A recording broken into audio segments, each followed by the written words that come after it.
नमस्कार दोस्तों, मैं हूं राम के प्रजापति और आपका राम जी टेक्निकल में स्वागत है। आज बात करेंगे एक ऐसे टॉपिक का जो कि बहुत ही इंपॉर्टेंट है और भारत देश के लिए तो बहुत ही इंपॉर्टेंट है। गरीब को धन कमाना जरूरी है, गरीब को धन कमाना जरूरी है। और ये मैं नहीं कह रहा हूं, ये आचार्य चाणक्य कह रहे हैं। और चाणक्य कौन है वो तो आपको पता ही होगा।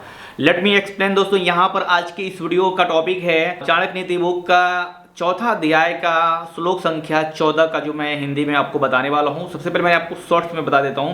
पुत्रहीन मनुष्य का घर सूना है, बंधुओं, यहाँ पुत्रहीन से क्लेम मत करिएगा। यहाँ पर मैं आपको आगे एक्सप्लेन करूंगा। ये सिर्फ पुत्र का नहीं है, मतलब बेटा का नहीं है, इसमें दोनों आ जाते बेटे बेटी।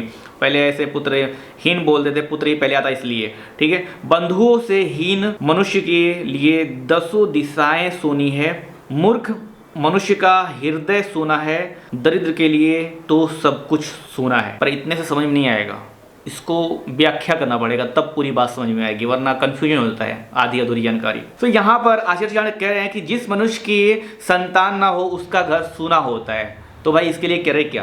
क्योंकि वहां पर बच्चों की चहल पहल नहीं होती है। जिस मनुष्य का कोई रिश्तेदार नहीं है तो उसके लिए 10 दिशाएं सूनी है, मतलब जिसके संतान नहीं है उसका जो आंगन है वो सूना रहता है। लेकिन जिस मनुष्य का रिश्तेदार नहीं है उसके लिए तो 10 दिशाएं सूनी है, क्योंकि रिश्तेदार ही कोई नहीं है, जाए तो जाए कहाँ बेचारा।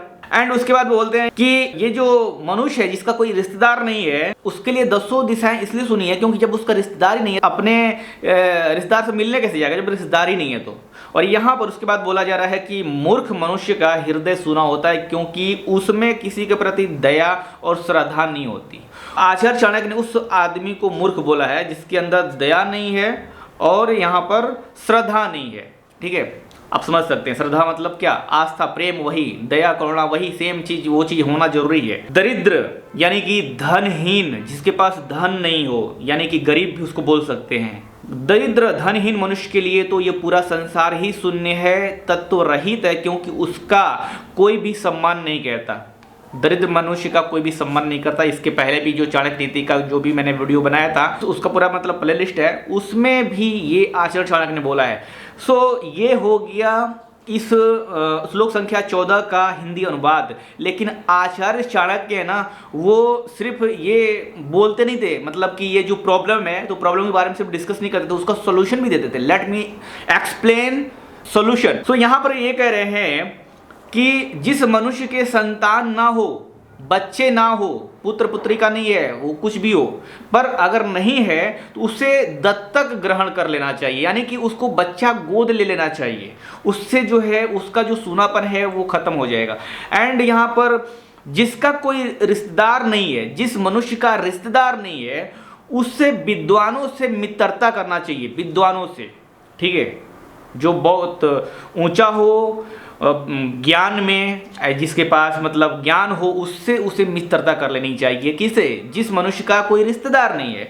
और यहाँ पर जो मूर्ख हो उससे ज्ञान प्राप्त करके अपना सूनापन दूर करना चाहिए।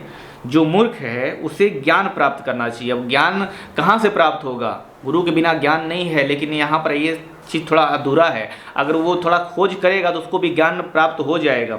और एंड में बोलते हैं यहाँ पर आचार्य चाणक्य कि जो निर्धन है, जो गरीब है, निर्धन है, धनहीन है, उसे कठोर परिश्रम करके धन कमाकर अपने जीवन को सार्थक बनाना चाहिए, ठीक है। यानी कि जो गरीब है उसको धन कमाना जरूरी है। धन कमाकर वो अपने जीवन को सार्थक बना सकता है, क्योंकि जब तक जो है दूसरे लोग कटाक्ष करते हैं ना, तब तक मजा आता नहीं है। साले को प्रूफ करके दिखाओ, ठीक है, कि नहीं वो जो गरीब टैग लगा रहे थे वो टैग पुराना था, दिस इज नया, ये नया टैग है। लेकिन ये कैसे होगा?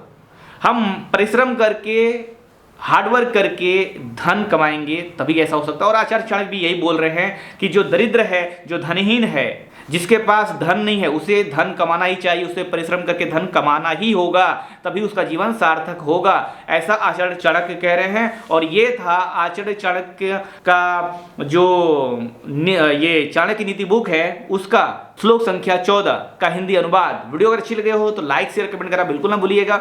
और हाँ, इससे मुझे पैसे नहीं मिलते, बस मुझे लगता है कि हाँ आपको वीडियो अच्छा लग रहा है। जय हिंद, वंदे मातरम।